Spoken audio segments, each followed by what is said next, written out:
आपल्या सगळ्यांचे लाडके आमदार किरणजी लामटे, सीताराम गायकरजी, पद्मश्री राहीबाई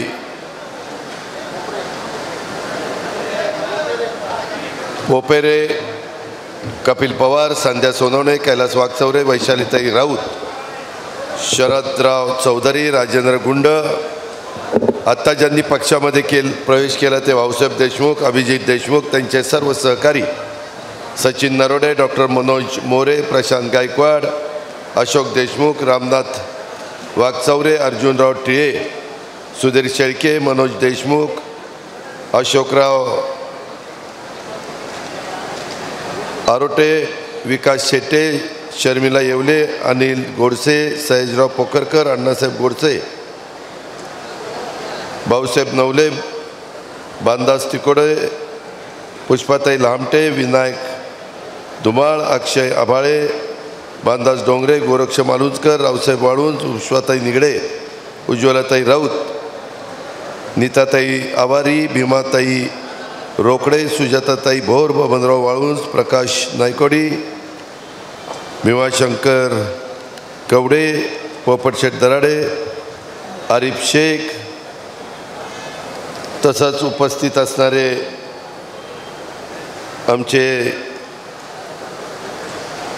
सर्व व्यापारी, सर्व मायमाऊली, सर्व उपस्थित माझे बांधव, माझ्या अकोलेच्या विधानसभा मतदारसंघातले आलेले सगळे आदिवासी, बिगर आदिवासी सहकारी, पत्रकार मित्र, बंधू भगिनींनो, माझ्या तरुण मित्रांनो, थोडासा यायला उशीर लागला मला. ही सभा झाल्यानंतर संभाजीनगरला एक महत्त्वाची सभा आहे, मुख्यमंत्री पण तिथे येणार आहेत, त्याच्यामुळे मला तिकडं वेळेमध्ये जायचं आहे.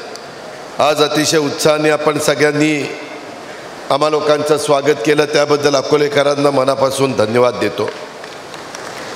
जनसन्मान यात्रेच्या निमित्तानं माझ्या अकोलेच्या परिसरामध्ये येत असताना मला डॉक्टर लामटेंनी सांगितलेलं होतं की दादा, बरीच विविध विकास कामाची भूमिपूजन आणि लोकार्पण अशा प्रकारचे कार्यक्रम मला घ्यायचे आहेत आणि तुम्ही मला वेळ आचारसंहिता लागायच्या आत द्या. आणि त्याच्यामुळं आज थोडासा उशीर का झाला तर हेलिकॉप्टर उडू शकत नव्हतं, ढगाळ वातावरण होतं आणि त्याच्यामुळे बाय रोड यावं लागलं, त्याच्यावर तिथं जास्त वेळ गेला नाही तर आत्तापर्यंत कार्यक्रम संपला असता. बरं, पायलटला म्हणलं बाबा असू दे ढगाळ वातावरण, चल जाऊया. तो म्हणला दादा गेल्याच आठवड्यात ढगाळ वातावरणात एक हेलिकॉप्टर पडलं आणि तिघाच्या तिघं वारलेली आहेत. तसं सांगितल्यावर मी आपला गप्पा बसलो, म्हणलं चला गाडीनं. मित्रांनो, कधी कुणाचं काय होईल ते काळाच्या नियतीच्या पुढं तुम्हाला मला सांगता येत नाही. फक्त आईबापाच्या पोटी जन्माला आल्यानंतर लोकांच्या भल्याकरता, कुटुंबाच्या भल्याकरता, परिसराच्या भल्याकरता आपण काम केलं पाहिजे, ही आपली परंपरा आहे. शाहू फुले आंबेडकरांच्या विचारधारेने आपण सगळेजण पुढं चाललेलो आहे. आज या कार्यक्रमाच्या सुरुवातीलाच मी क्रांतीवीर भगवान बिरसा मुंडा यांच्या कार्याचं, त्यांच्या शौर्याचं, त्यागाचं स्मरण करतो आणि अंत्यक्रांतिकारक राघोजी भांगरे यांना देखील वंदन करतो. अकोला तालुक्याच्या श्रद्धास्थान माता कळसुबाई, भगवान अगस्ती ऋषी, श्री भगवान अमृतेश्वर आणि श्री गोरक्षनाथाच्या चरणी देखील मी या ठिकाणी वंदन करतो. आज आपल्या तालुक्याच्या आणि शहराच्या आणि इथल्या जनतेच्या भल्याकरता काही महत्त्वाच्या गोष्टी आमच्या डॉक्टर किरण लामटेंनी पाठपुरावा करून केलेल्या आपण पाहिलेल्या आहेत. एक तर अकोलेचा बस स्थानकाचा प्रश्न, तिथं काम आपण केलं आहे. बाजार तर लोकार्पण जिथं तुम्ही बसलाय त्या परिसरामध्ये, धुमाळवाडी रस्ता, उपजिल्हा रुग्णालय. मला आत्ता डॉक्टर सांगत होते की दादा आहे ते रुग्णालय आता आम्हाला अतिशय कमी पडतं, फार मोठ्या प्रमाणावर OPD आहे आणि आमच्या दुर्गम भागातनं लोक येतात, त्यांना चांगल्या प्रकारच्या सुविधा आम्हाला द्याव्याशा वाटतात, परंतु इमारत कमी पडायला लागली आणि आम्ही ठरवलं अकोलेकरांनो, यंदा अर्थसंकल्प सादर करत असताना मी अनेक गोष्टी डोळ्यासमोर आणल्या. एक तर पाठीमागच्या काळामध्ये करोनाचा काळ गेला त्यावेळेस डॉक्टरचं महत्त्व, आरोग्याचं महत्त्व, हॉस्पिटलचं महत्त्व, ॲम्ब्युलन्सचं महत्त्व हे आपल्याला सगळ्यांना समजलं आणि त्याच्यामुळं सगळीकडं ॲम्ब्युलन्स ज्याचा उल्लेख डॉक्टरांनी आपल्या भाषणात केला.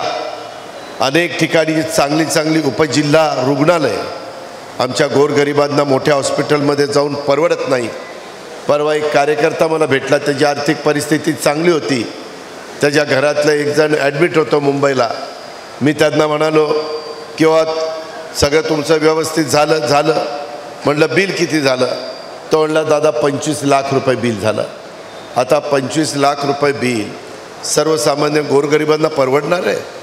आणि त्यामुळं आम्ही त्याच्यामध्ये आयुष्मान भारत योजना ही केंद्राने दिलेली आहे. त्याच्यामध्ये 5 लाखाच्या रकमे एवढं वर्षाला विम्याचं संरक्षण हे आपण त्याच्यामध्ये दिलेलं आहे. त्यामध्ये 70च्या पुढं असणाऱ्या व्यक्तीला 70 का 75 त्याला अधिकचे 5 लाख, कारण वय झाल्यानंतर अनेक प्रकारचे आजार होऊ शकतात आणि त्याकरता खर्च जास्त होतो. तो त्या गरिबाला किंवा वयस्कर माणसाला परवडत नाही, मात्र त्याला तर जगण्याचा अधिकार असतो. ह्या सगळ्या गोष्टी आपल्याला आहेत, ह्या पण आपण सगळ्यांनी लक्षामध्ये ठेवल्या पाहिजेत. माझी आपल्याला सगळ्यांना विनंती आहे की आज इथं काही शेकडो कोटी रकमेच्या कामाची भूमिपूजन आणि लोकार्पण उद्घाटन हा कार्यक्रम झाला असं मी सुरुवातीला जाहीर करतो. या भूमिपूजन लोकार्पणाच्या निमित्तानं मी अकोलेकरांचं पण अभिनंदन करतो, कारण त्याचा फायदा हा अकोल्याच्या तरुण पिढीला, वडीलधाऱ्यांना, मधल्या वयोगटातल्या लोकांना होणार आहे. रानावनात डोंगरदऱ्यात राहणाऱ्या आदिवासी बांधवांनी खऱ्या अर्थानं निसर्गाचं संरक्षण केलेलं मी महाराष्ट्रामध्ये फिरत असताना पाहतो.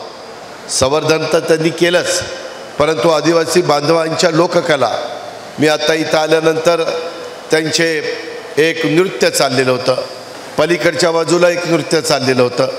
3 एक वेगवेगळ्या प्रकारची नृत्य मी आज बघितली. ती लोककला ही आपण जपली पाहिजे. ती लोकसंस्कृती, त्या प्रथा परंपरा निसर्गपूजक आहेत. तेच आपल्या देशाचं समृद्ध अशा प्रकारचं सांस्कृतिक वैभव आहे.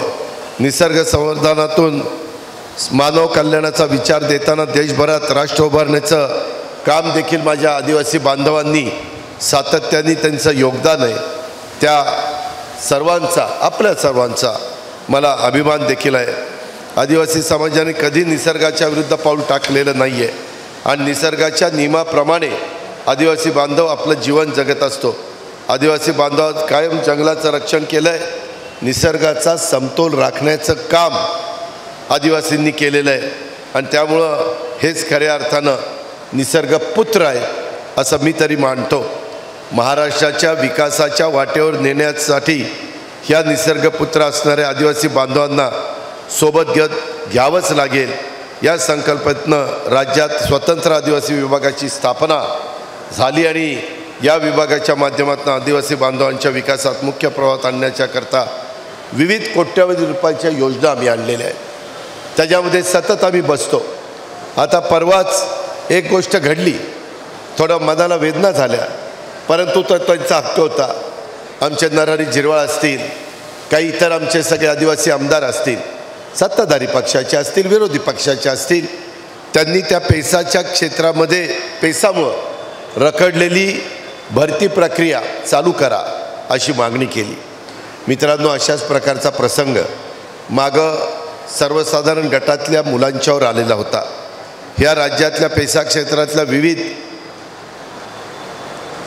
पदांच्या भरत्याकरता प्रक्रिया आजपासून काही दिवसापासून अडकली आहे आणि त्याच्यावर माझे आदिवासी तरुणी नाराज आहेत. पेसा क्षेत्रातील बिगर आदिवासी बांधवांनी कोर्टात धाव घेतली. त्यांचं म्हणणं की ठीक आहे, आदिवासी मुलामुलींना मिळू द्या, आम्हाला पण मिळू द्या, त्यांच्या परीनं त्यांना द्या, आमच्या परीनं आम्हाला द्या.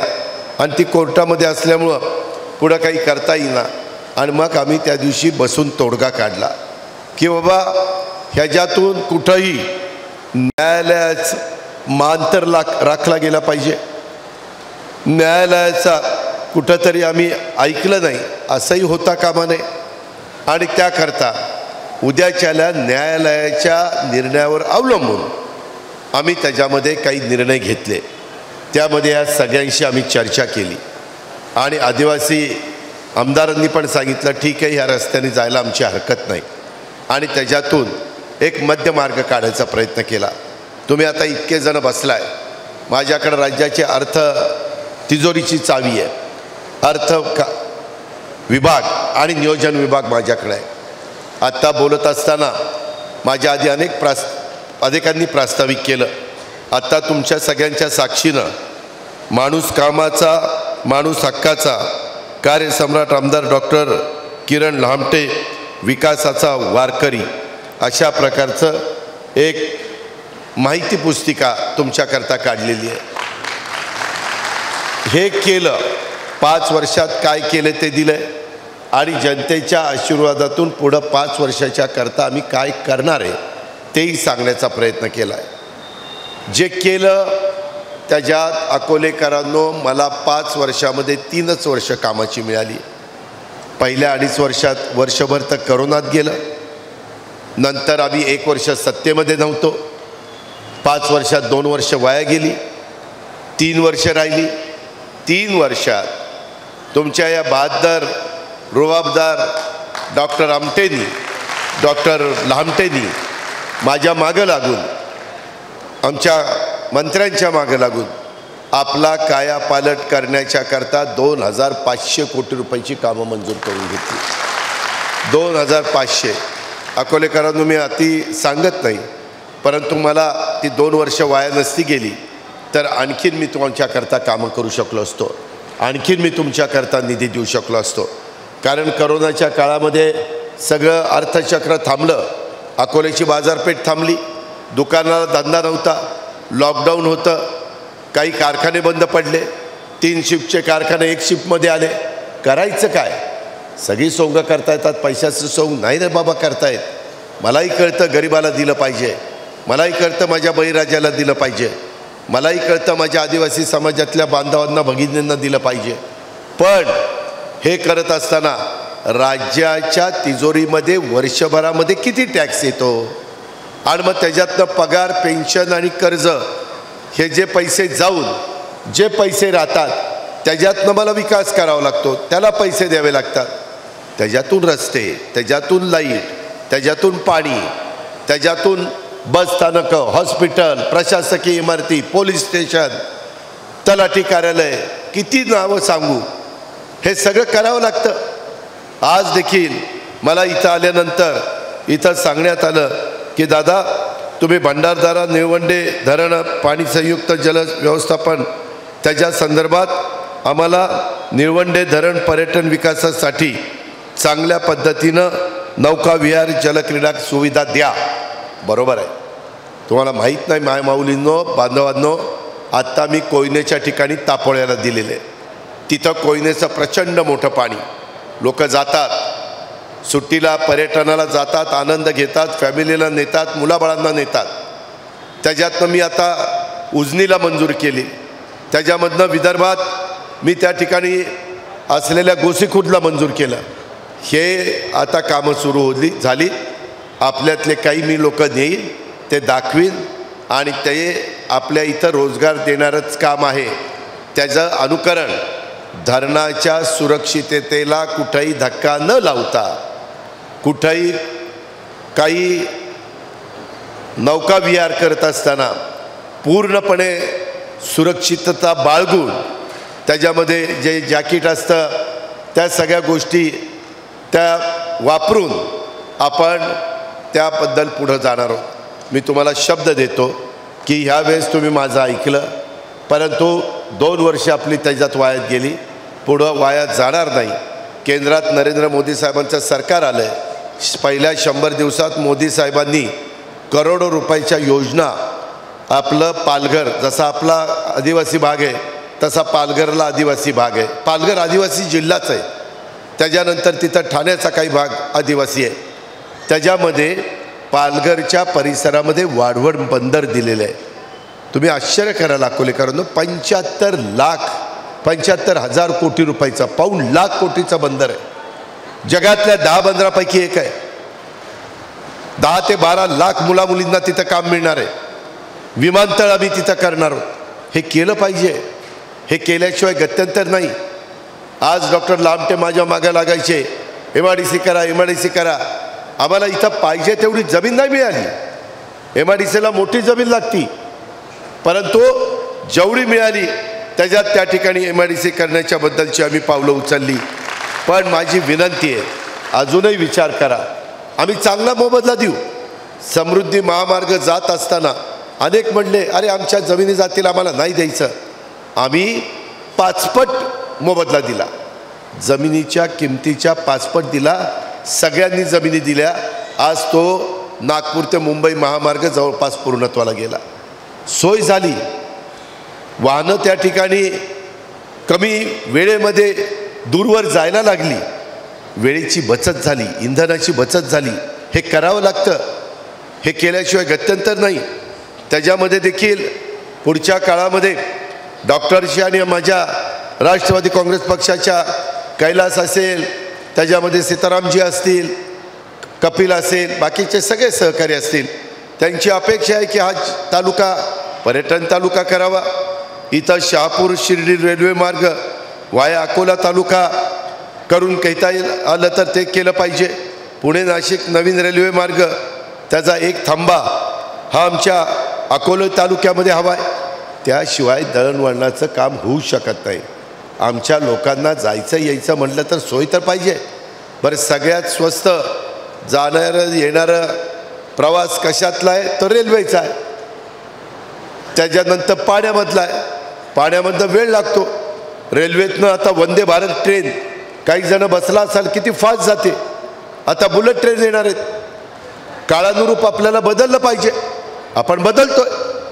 त्याकरता तुमचे आशीर्वाद आम्हाला पाहिजे. त्याकरता तुमची साथ पाहिजे. केंद्रात आपलं सरकार आलेलं विचाराचं, ते आल्यानंतर आम्ही कांदा निर्यात बंदी उठवली. मागं कांदा निर्यात बंदी होती. आम्ही त्यांना सांगितलं नाही, आमच्या शेतकऱ्यांना कांदा निर्यात बंदी उठवली पाहिजे, त्याशिवाय त्याला भाव मिळणार नाही. आता कांद्याचे भाव पहिल्यापेक्षा चांगले आहेत. त्याच्यामध्ये आम्ही त्यांना सांगितलं तांदळावरची बंदी उठवा, निर्यातीची उठवली. त्यांना सांगितलं सोयाबीनला भाव द्या. आता उसाला चांगला भाव मिळण्याकरता त्यांनी 5-6 वेळेला FRP वाढवली. मी त्यांना सांगितलं नुसती FRP वाढवू नका, MSP मिनिमम सपोर्ट प्राईस ती वाढवली पाहिजे. ती MSP वाढवायला सांगितलेली आहे. आता ती वाढवल्यानंतर पण आपल्याला त्याचा फायदा होणार आहे. हे का आम्ही करू शकतो?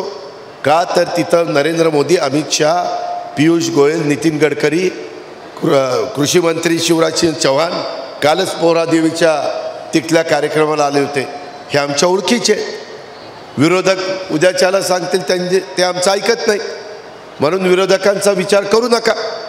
सत्ताधारी पक्षाचा विचार करा, कारण त्याच्यातनं आपलाही फायदा होणार आहे.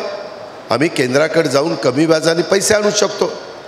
जो चंद्रबाबू नायडूने आंध्र प्रदेशमध्ये आणि नितीश कुमारने मध्य प्रदेशमध्ये नेला, बिहारमध्ये नेला, चुकून मी मध्य प्रदेश म्हणलं, बिहारमध्ये, ते तिथले मुख्यमंत्री आहेत, तसं आम्ही पण आणू.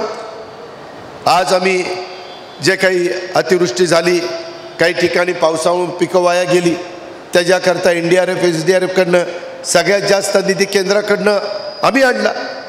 का तर तिथं ओळखीचे लोक आहेत. जर त्या विचाराचेच लोक इथं असतील तर कामं होणार आहे. नसतील तर हे निवडून येणारे म्हणतील आमचं तिकडं सरकार येईल तेव्हा बघू. अरे 4.5 वर्ष वाया जातील ना. इथं वेळेचं महत्त्व आहे ना. आज माझ्या मायमाऊली इथं इतक्या आल्या. मी यंदाचा अर्थसंकल्प सादर करत असताना मी जातो तिथं प्रचंड संख्येने मायमाऊली येतात. मी तुम्हाला धन्यवाद देतो, तुमचे आभार मानतो भावाच्या नात्याने. मला इथं आल्यानंतर एवढ्या राखी बांधल्या, काहींना आता ते बांधताच येईन ह्याच्यावर. मी रक्षाबंधन झालं, आम्ही रक्षाबंधनाची ओवाळणी त्यांना दिली. त्यांना जुलैचे 1,500, ऑगस्टचे 1,500, सप्टेंबरचे 1,500 दिले. आज मायमाऊलींना सांगतो ऑक्टोबर नोव्हेंबरचे पैसे पण तुम्हाला 8 दिवसाच्या आत द्यायची व्यवस्था करतो. October November. बांधवांनो, शेवटी हे आपल्याच घरच्या मायमाऊली आहेत. त्याचा फायदा तुम्हाला पण काही प्रमाणात होणार आहे, कारण तुमच्याही घरात पैसे येणार आहेत. पण पैशाचा हक्क तुमचा नाही, त्यांचा आहे. त्यांना काय करायचं ते करू द्या. तुम्हाला इतके दिवस तुमच्याच हातात कारभार आहे, त्यांना करू द्या ना. तिलाही वाटते ना, अकोल्याच्या बाजारामध्ये गेल्यानंतर मला माझ्याकरता काहीतरी घ्यायचं आहे, पण घेता येत नाही तिला, कारण पैशाची नड भागवता येत नाही. ती नवऱ्याकरता घेते, मुलाबाळांकरता घेते, प्रपंचाकरता घेते.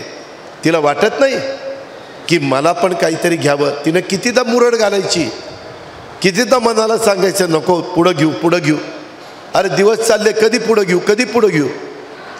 त्याकरता आम्ही योजना सुरू केली, आमची टिंगलटावाळी केली. विरोधक कोर्टात गेले बंद करायला. काय वाईट आहे?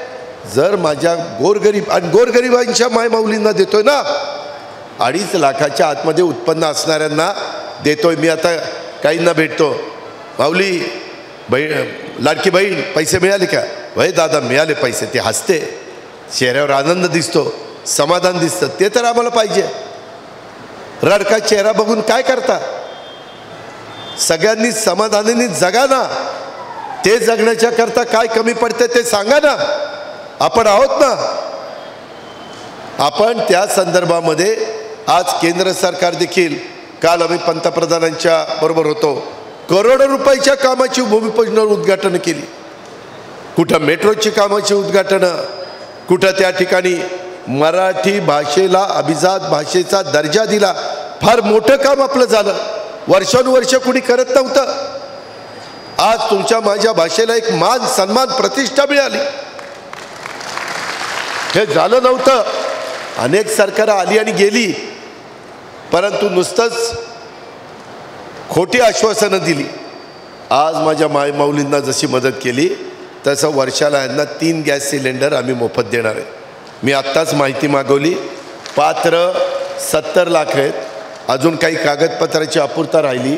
41 लाख कुटुंबांना 285 कोटी रुपयाचं वाटप केलं आणि 4 महिन्यातनं 1 गॅस सिलेंडर आम्ही त्यांच्या अकाउंटला पैसे पाठवतोय.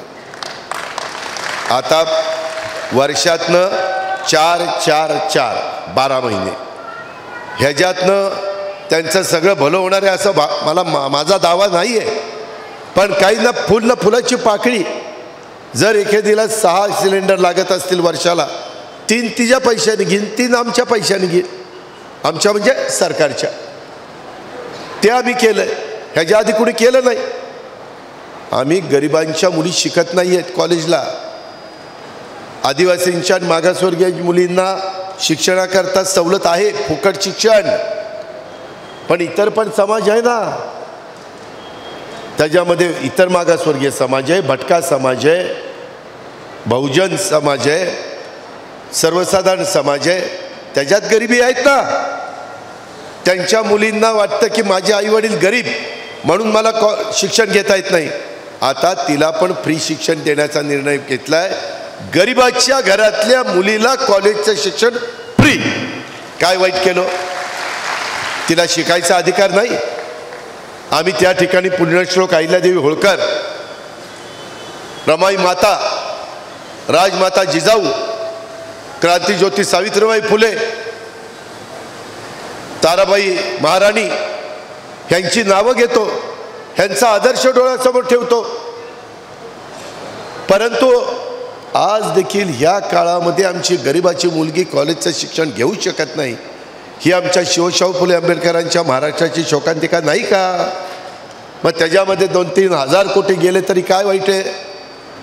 गरिबाची मुलगी शिकली तर ते कुटुंब पुढं शिकतं, पुढं येतं. ह्याचा विचार आम्ही केला. गरिबाला त्या 1,500ची किंमत माहिती आहे, श्रीमंताला काय माहिती आहे? ह्या गोष्टीचा विचार आपण करा. आमचे विरोधक म्हणले, त्यांना पोटात दुखायला लागलं, अरे आता कर्ज काढलं. अरे मी 10 वर्ष या अर्थसंकल्प सांभाळतोय. 10 वर्ष महाराष्ट्र राज्याचा अर्थसंकल्प सांभाळतोय. जे राज्याला झेपेल हेच द्यायचा मी प्रयत्न केलेला आहे. उगीच ऋण काढून सण साजर करणारा मी नाही. ही गोष्ट लक्षात ठेवा. आणि त्याच्यामध्ये हे निवृत्ती बागूजी रेवगडे आहेत का इथं? हे बिल कुणी दिलं? हा हो का? मी मधल्या काळामध्ये सांगितलेलं होतं, माझे बांधव म्हणले की लाडक्या बहिणी आम्ही काय दोडके आहेत का? दोडके नाही, तुम्ही पण लाडक्या. त्याकरता कालच्या 1 ऑक्टोबरपासून माझ्या बांधवांच्या जो दूध धंदा करतो गाईचा, त्याच्या दुधाला 1 ऑक्टोबरपासून मिळणारा समजा 28 रुपये दर, त्याच्यात अधिक 7 रुपये राज्य सरकार तुम्हाला सबसिडी देणार. इन्सेंटिव्ह का? तर माझ्या शेतकऱ्याला परवडलं पाहिजे. म्हणजे 35 रुपये दर मिळणार 1 ऑक्टोबरपासून, आणि 30 सप्टेंबरपर्यंत इन्सेंटिव्ह 5 रुपये होता. हे आम्ही केलं ना, हे शेतकऱ्याचं सरकार आहे. तुम्ही शेतकरी आहे, मी शेतकरी आहे. एवढ्यावर मी नाही थांबलो मित्रांनो. आता तुमची 3 हॉर्सपॉवर, 5 हॉर्सपॉवर, 7.5 हॉर्सपॉवर, हे 7.5 हॉर्सपॉवरचं बिल ह्या निवृत्ती बागुजी रेवगडेंचं 18,465, महाराष्ट्र शासनाने भरले 18,465, ग्राहकांनी भरायची रक्कम 0. हे बघा बिलं, अशी बिलं आम्ही देतोय. 3 हॉर्सपॉवर, 5 हॉर्सपॉवर, 7.5 हॉर्सपॉवर. मला जे माहिती आहे, माझा गरीब शेतकरी, अल्प अत्यावधारक लहान शेतकरी 3ची, 5ची, जास्तीत जास्त 7.5ची मोटर वापरतो. आता काही जण येतात हळूच काना सांगतात, दादा 7.5 कशाला, 10 करा ना. 10 वाला मोठा शेतकरी आहे, त्यालाही आत्ता मी लगेच करू शकत नाही. आत्ता मी 44 लाख शेतकऱ्यांना, किती? 44 लाख महाराष्ट्रातल्या शेतकऱ्यांना 15,000 कोटी रुपयाचं लाईट बिल माफ केलं. माफ केलं म्हणजे तिजोरीतनं तुमचे पैसे महावितरणला भरले, म्हणून तुम्हाला बिल 0 आहे. का? तर तुम्ही काळ्याची सेवा करावी, तुमचा प्रपंच सुधारावा, मुलाबाळांचं भलं करावं, शेतीवाडी उत्तम करताना ऊसाची पिकं घ्या, भाजीपाला घ्या, फळबागा करा, जे काही करायचं ते तुम्ही करा. आत्ता डॉक्टर लामटे, सीताराम गायकर, कैलास, त्याच्यामध्ये सारखे कपिल वगैरे सांगत असतात की दादा इथं पाठीमागच्या काळामध्ये पिंपळगाव खांड, तुम्हाला सगळ्या अकोलेकरांना माहिती आहे, पिंपळगाव खांड नियमात बसत नव्हतं. मी नियमात बसवलं, विशेष बाब करून सही केली, तेव्हा ते झालं. तरी प्रश्न अजून प्रलंबित आहे. काय? काहींचं म्हणणं की त्याच्यामध्ये पाणीसाठा वाढवा, फेरवाटप करा, आम्हाला अधिकचं पाणी मिळू द्या. ही लोकप्रतिनिधींची, आमच्या सगळ्यांची मागणी आहे, रास्त मागणी आहे. कारण जर तुमच्या अंगामध्ये किती तुम्ही पाणीदार असाल, अरे तुझ्या शिवारात पाणी नसेल तर काय रे करणार तू, हे मला माहिती ना. आणि त्याच्यामुळं मी त्याच्यात दुसरा एक मार्ग काढायचा ठरवलं. तुम्ही काळजी करू नका, पुढच्या महिन्यात विधानसभेच्या निवडणुकींचं मतदान आहे. आम्ही महायुतीच्या सरकारच्या मार्फत अनेक उमेदवार 288 मतदारसंघात उभे करणार आहोत. काही ठिकाणी घड्याळ चिन्ह असेल, काही मतदारसंघात धनुष्यबाण चिन्ह असेल, काही मतदारसंघात कमळ चिन्ह असेल. हे चिन्ह महायुतीचे आहे. तुमच्या इथं घड्याळ, ह्या घड्याळाचं बटन त्या ठिकाणी दाबा, त्याच्यामध्ये तुम्ही डॉक्टर लामटेंना दुसऱ्यांदा विधानसभेमध्ये पाठवा. आता त्या घड्याला 5 वर्षाचा अनुभव आला आहे, त्याच्यामुळं अनुभवातनं माणूस बरंच काही शिकतो.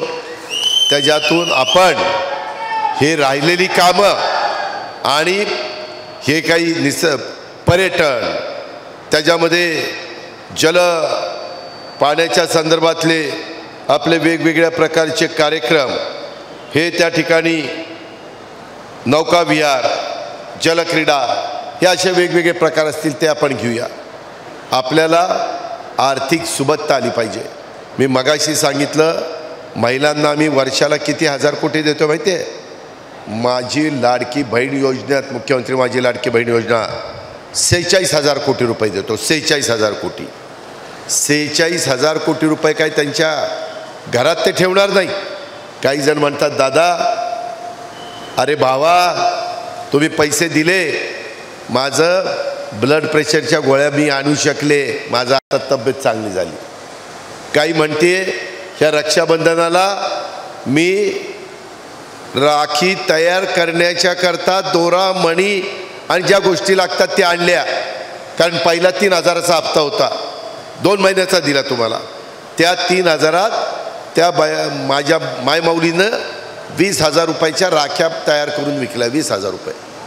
परवा मी ह्याला होतो विदर्भात, तिथं ती मायमाऊली विदर्भात नाही मराठवाड्यात, ती परळीला, ती मला म्हणली की दादा मी सासूबाईंनी मला 3,000 रुपये मिळाले, त्याच्यामध्ये नवरात्र उत्सवात, गणेश उत्सवात असं काही काही सुशोभीकरण करावं लागतं, तसं मी करून विकलं, मला 15,000 रुपये त्याच्यात झाले.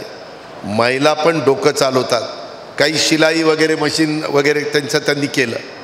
आज हे केलं पाहिजे, शेवटी हा पैसा इथं राहणार नाही, हा पैसा इथल्या बाजारपेठेमध्ये जाईल, छोट्या मोठ्या दुकानात जाईल, त्याचा धंदा वाढेल.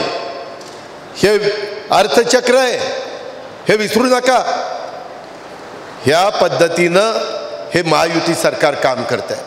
माझी आपल्याला विनंती आहे, विरोधक येतील, आम्हाला कुणाला टीका टिप्पणी करायची नाही. मी जे जनसन्मान यात्रा निघाल्यापासून कोणावरही टीका टिप्पणी करत नाही. आम्हाला आमचा कार्यक्रम, बांधवांच्या करता केलेलं दुधाचे दरवाढ, माझ्या बांधवांच्या करता 0 लाईट बिलचं आता हे सगळं चालू ठेवायचं असेल, माझी लाडकी बहीण योजना, 3 गॅस सिलेंडर फ्री, या पुढच्या अनेक योजना, तर काय करावं लागेल, महायुतीचं सरकार आणावं लागेल. त्याच्याकरता अकोल्यात काय करावं लागेल, घड्याळाला मतदान करावं लागेल. ह्याला बटन दाबलं की आमचा लांबटे आला, लांबटे आला की आमचं सरकार यायला एक एक आमदार महत्त्वाचा असतो.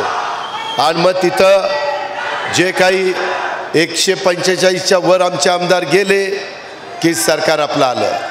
तुमच्या योजना त्या ठिकाणी चालू, तुमच्या अडचणी दूर करण्याचं काम आमचं, त्याला तुमच्या पिकाला दर द्यायचं काम आमचं. आम्ही केंद्रात जाऊ, सरकार आणलंय, आता निधी द्या. तिथं नोटा छापायचा अधिकार त्यांना आहे, आपल्याला नाही आहे, RBIला आहे, केंद्र सरकारच्या अखत्यारीत येते. ह्या गोष्टीचा विचार अकोलेकरांनो करा. भावनिक होऊन प्रश्न सुटत नाही. 1 वर्ष डॉक्टरला विचारा, सीताराम गायकरला विचारा, बाकीच्यांना विचारा, अरे 1 वर्ष सत्ता नव्हती, कामं थांबली, कामाला स्टे मिळाले, मंजूर कामं थांबली, विकास कामा करता आम्ही गेलोय. आम्ही शिवशाहू फुले आंबेडकरांची विचारधारा सोडली नाही. अगस्ती कारखाना सगळ्यांनी प्रयत्न करून उभा केला, आदिवासी तालुक्यातला कारखाना, तो कारखाना अडचणीत आला. मी मागं कारखान्यावर आलो होतो, सगळी मंडळी मला सीताराम गायकरांच्या सहित भेटली. आमदारांनी सांगितलं दादा काहीतरी मार्ग काढा. मी शेतकऱ्याच्या संस्थांना मदत करणारा शेतकऱ्याचा सुपुत्र आहे, ही गोष्ट लक्षात ठेवा. आणि त्यामुळं त्यांनी सांगितलं तसं NCDCकडे प्रकरण पाठवलं, म्हणजे केंद्र सरकारकडं. केंद्र सरकारमध्ये आमचे ऐकणारे होते म्हणूनच मी मंजूर करून आणलं ना, नाहीतर आणलं असतं का? नाहीतर काय अवस्था झाली असते दुसऱ्याच्या दारात, हे आमचा ऊस घ्या रे, हे आमचा ऊस घ्या रे. अरे आपल्याकडं असताना कशाला दुसऱ्याच्या दारात जायचं? आपण करू ना दुरुस्त, आहे ना तेवढी धमक आणि ताकद आपल्यात. आम्ही पण कारखाने चालवतो ना, त्या पद्धतीनं मदत केलेली आहे. मी येताच गाडीत कैलासला गायकरांना, लांबट्यांना विचारत होतो की काय अजून अडचण आहे का, काय नाही. साखर आयुक्त आपल्या विचाराचं, म्हणजे सहकार खातं आपल्याकडे दिलीप वळसे पाटलाकडं, राष्ट्रवादीकडेच आहे. पोलीस खातं आपल्या देवेंद्रजींच्याकडे, आपल्या भाजपच्या नेत्यांकडे.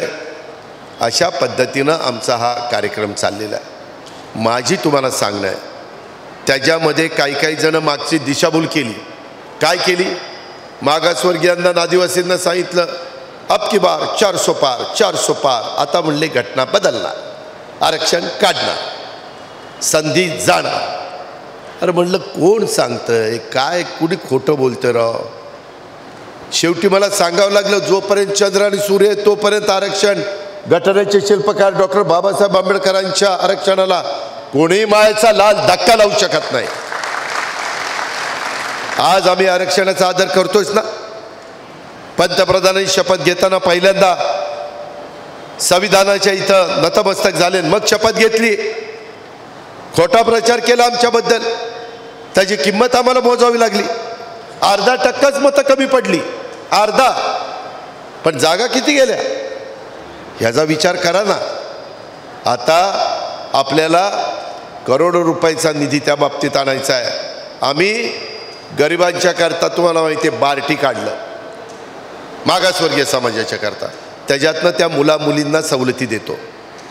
आदिवासींच्या करता टाटी काढलं, त्याच्यातनं आदिवासी बांधवांना आम्ही मुला मुलींना मदत करतो. काही वर्गाकरता अमृत काढलं, अमृत संस्था तुम्हाला माहिती ना. त्या अमृत त्या संस्थेतनं त्या मुला मुलींना, मराठा समाज आणि यांच्याकरता सारथी काढलं. त्याच्यातनं अण्णासाहेब पाटील महामंडळातनं मदत केली जाते. त्याच्यातून त्या वर्गाला आम्ही मदत केली. ओबीसी करता महाज्योती काढलं, तिथं आम्ही त्यांना मदत करतोय. हे सगळं करत असताना मातंग समाज म्हणला, राव दादा बार्टीमध्ये आमच्यावर अन्याय होतोय, आमच्याकरता काहीतरी काढा. त्यांच्याकरता आरटी काढलं. इथं आहे का मातंग समाजाचं कोणी?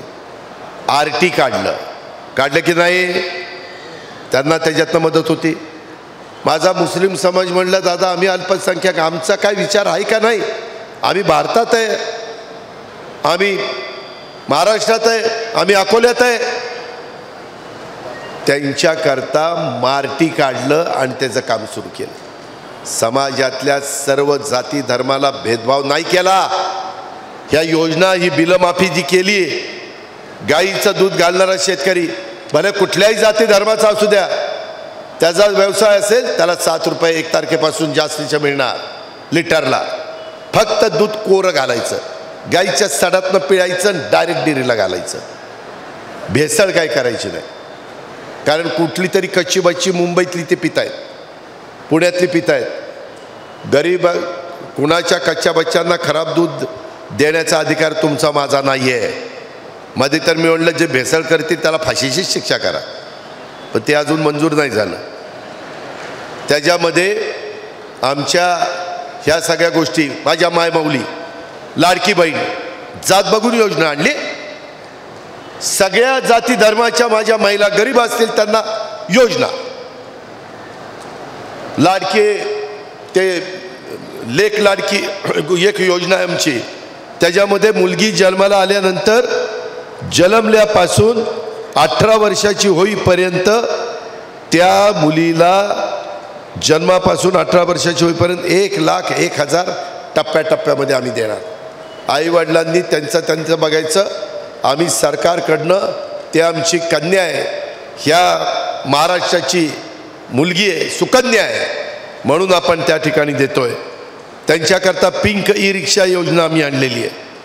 ह्या अनेक अशा प्रकारच्या योजना आपण त्या ठिकाणी आणलेल्या आहेत. आणि काही जण तरुण तरुणी म्हणले, राव आता भावांना झालं, मायमाऊलींना झालं, बहिणींना झालं, बांधवांना दिलं, आमचं काय? त्यांच्याकरता 12वी पास विद्यार्थ्यांना 6,000 रुपये स्टायपन, ITI किंवा पदवीधारकांना 8,000 रुपये स्टायपन, आणि पदव्युत्तर शिक्षणधारकांना 10,000 रुपये. त्यांनी 6 महिन्याचा वगैरे कोर्स करायचा. त्यांना आम्ही वेगवेगळ्या प्रकारचं प्रशिक्षण देणार. तुम्ही प्रशिक्षण घेताय म्हणून आम्ही तुम्हाला पैसे देणार. आणि तो अनुभव आल्यानंतर त्यांनी त्या कारखान्यात काम करावं किंवा स्वतःच्या पायावर उभं राहण्याच्याकरता बँकेतनं जाऊन कर्ज काढावं. ह्या घटकाला ह्या योजना आम्ही त्या ठिकाणी दिल्या. यंदा आम्ही वारकऱ्यांना पण त्यांच्या दिंड्यांना 20-20 हजार रुपये देण्याचा निर्णय घेतला. आणि आत्ता मला डॉक्टर सांगत होते, एका भगिनीला विचारलं, ती म्हणली मी 65 वर्षाच्या पुढची आहे, मला कुठली योजना नाही आहे. तिच्याकरता वयोश्री योजना आणलेली आहे, त्याच्यातनं आम्ही तिला मदत त्या ठिकाणी करतोय. ह्या पद्धतीनं बार्टी, सारथी, महाज्योती, अमृत, आरटी, TRTI, 1RT या संस्था आम्ही स्थापन केल्या. तसंच गुरव, लिंगायत, नाभिक, रामोशी, वडार, सुतार, विणकर, ब्राह्मण, राजपूत, सोनार, आर्यवैश्य, जैन, बारी, तेली, हिंदू खाटीक, लोणारी ह्या समाजाच्या करता देखील आम्ही महामंडळाच्या उपकंपन्या स्थापन केल्या. त्याच्यातनं त्यांना मदत करणार आहे.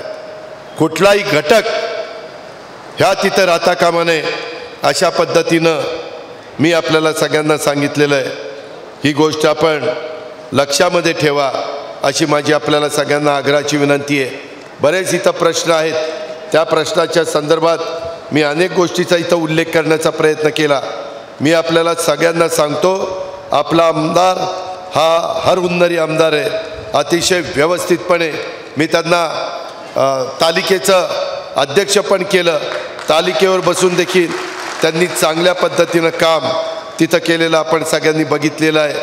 जे काही जबाबदारी आपण टाकू ती जबाबदारी ते व्यवस्थितपणे पार पाडतात.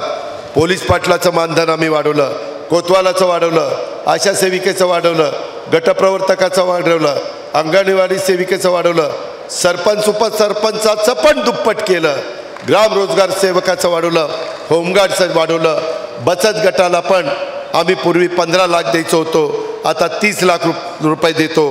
बचत गटाचं काम पण इथल्या माझ्या महिला अतिशय चांगल्या प्रकारे करतात, त्याबद्दल तुमचं अभिनंदन. आता लखपती दिदी ही पण योजना केंद्र सरकारने आणलेली आहे. त्या योजनेचा लाभ माझ्या सहकाऱ्यांनी ह्या निमित्तानं घ्यावा अशा प्रकारची माझी विनंती आहे. माझी एवढीच जाता जाता विनंती, काही झालं तरी गायकरजी, सीताराम गायकर असतील, कैलास वागचौरे असतील, सगळे माझे सहकारी असतील, तुम्हाला मी कधी अडचण येऊन दिली नाही. ज्या ज्या अडचणी आल्या त्याच्यातनं आपण मात करण्याचा प्रयत्न केला, मार्ग काढण्याचा प्रयत्न केला. मला इथल्या राष्ट्रवादीच्या आणि इतर पण मित्रपक्षाच्या सगळ्या सहकाऱ्यांना सांगायचं आहे, एकनाथराव शिंदे, देवेंद्रजी, मी, आम्ही सगळेजण महायुतीच्या सरकारच्या माध्यमातून जेवढं काही राज्याचं भलं करता येईल ते करण्याचा प्रयत्न आम्ही करतोय. परंतु तो प्रयत्न करत असताना तुमचे आशीर्वाद, तुमची साथ, तुमचा भरभक्कम पाठिंबा माय माऊलींनो, बहिणींनो मला पाहिजे. मी राखीच्या साक्षीनं शपथ घेऊन सांगतो, मी तुम्हाला वाऱ्यावर सोडणार नाही. मी शब्दाचा पक्का आहे. हा अजितदादाचा वादा आहे, हा असा तसा नाही आहे. बांधवांनो, तुम्हाला मी सांगतो, मागं सुशीलकुमार शिंदे मुख्यमंत्री असताना वीज माफी केली.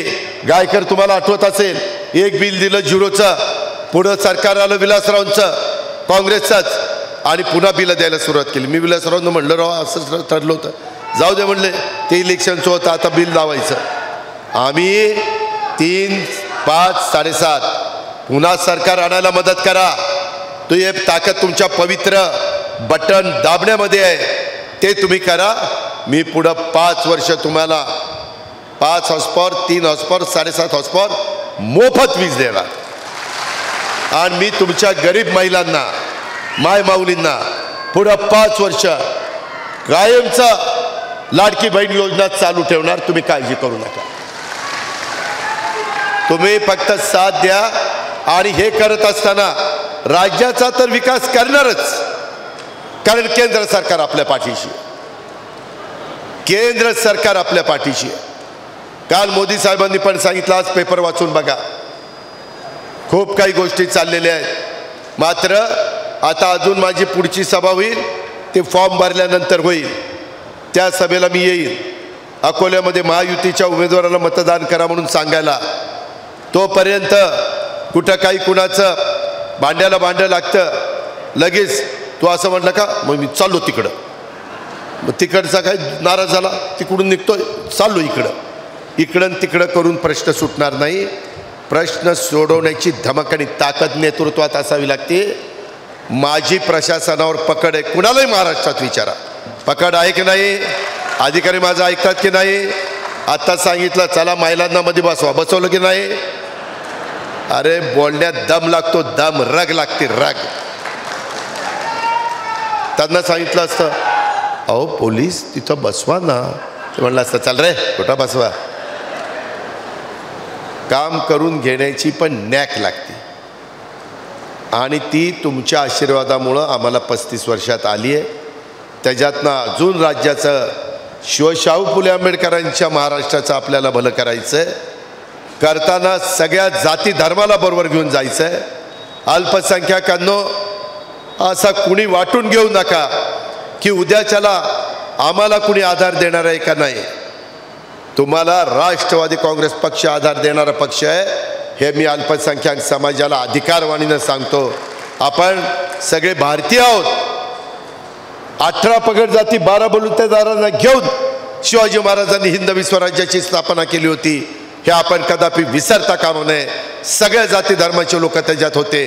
त्याच पद्धतीनं आता इथून पुढे देखील जाताना सगळ्या जाती धर्माच्या समाजाला बरोबर घेऊन हा महाराष्ट्र देशामध्ये वेगवेगळ्या योजनांच्या मध्ये पहिल्या क्रमांकाचं राज्य आपल्याला ठेवायचं आहे आणि त्याच्यातून आपलं भलं करून घ्यायचं आहे. ते करा असा विनंती करतो. असं आपल्याला सगळ्यांना आव्हान करतो. आपण प्रचंड संख्येने आला त्याबद्दल आपल्याला धन्यवाद देतो. जय हिंद, जय महाराष्ट्र, जय महायुती. साई दृष्टी नेत्रसेवा चष्माघर अकोले शहरातील सर्व अत्याधुनिक सुविधा उपलब्ध असलेले एकमेव अद्ययावत शोरूम म्हणजेच साई दृष्टी नेत्रसेवा चष्माघर. आमच्याकडे Titan, Fastrack, Puma, Oakley, Velocity, CK, Rayban, ID, Vogue, Police, Stepper, Scott, Carrera, Tommy Hilfiger, Killer, Crizal, Zeiss, Prime, Bronzer, Yash, Bausch and Lomb, Johnson and Johnson, Alcon आदी कंपन्यांच्या फ्रेम्स, सनग्लासेस, लेन्सेस व contact lenses योग्य दरात उपलब्ध. तसेच Titan company लेन्सेसचे एकमेव अधिकृत विक्रेते. आता अकोल्यात प्रथमच ऑटो मशीनद्वारे चष्म्याची रोबोटिक फिटिंग. प्रोग्रेसिव्ह चष्म्यासाठी डोळ्यांचे व चष्म्याचे अचूक मोजमाप करण्यासाठी जाईस कंपनीचे सॉफ्टवेअर असलेला ॲपल कंपनीचा टॅब. तज्ञ ऑप्टोमेट्रिस्ट कडून कॉम्प्युटरद्वारे डोळ्यांची मोफत तपासणी, डोळ्यांची मायक्रोस्कोपिक तपासणी, काच बिंदूचे अचूक निदान करण्यासाठी डिजिटल टोनोपेनद्वारे डोळ्यांचे इंट्राऑक्युलर प्रेशर मोजणे, पॅकीमीटरद्वारे बुबुळाची जाडी मोजणे, कॉन्टॅक्ट लेन्सेसच्या अचूकतेसाठी कॅरेटोमीटरद्वारे बुबुळाचं मोजमाप करणे आदी अत्याधुनिक सुविधा उपलब्ध असलेले अकोले शहरातील एकमेव चष्माघर. आपल्या अनमोल डोळ्यांच्या समस्येसाठी बिर्ला आय हॉस्पिटल नाशिक यांच्या माध्यमातून तज्ञ डॉक्टर दर गुरुवारी सकाळी 10:30 ते 3:30 पर्यंत साई दृष्टी नेत्रसेवा चष्माघर इथे उपलब्ध राहतील. आमचा पत्ता साई दृष्टी नेत्रसेवा चष्माघर, अकोले बस स्थानकाच्या मागील बाजूस, जय महाराष्ट्र हॉटेलच्या पाठीमागे, अकोले, तालुका अकोले, जिल्हा अहमदनगर. संपर्क 91 36 52 93 93.